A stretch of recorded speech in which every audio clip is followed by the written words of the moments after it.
To'g'ri. Ayol har doim ham eridan pul ola olmasligi mumkin yoki turmush o'rtog'i pul bermasligi mumkin.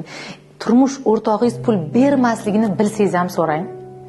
Uni puli yo'qligini bilsangiz ham so'rang undan pul.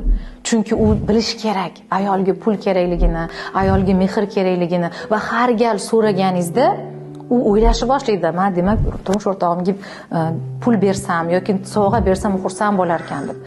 Aksariyat pul ola olmaydigan, sovg'alar turmush o'rtog'idan mehr ola olmaydigan ayollarning ko'pi o'zida kibr baland bo'ladi. O'zi so'ramaydi. Bir marta so'radim, bermadi, endi nega so'rar ekanman deydi. Lekin siz asl ayollik, qizaloqlik, bekalik jozibangiz yo'q deganda, bermaganda ham qayta so'raganda ochiladi. Haqiqiy ayol nafosati.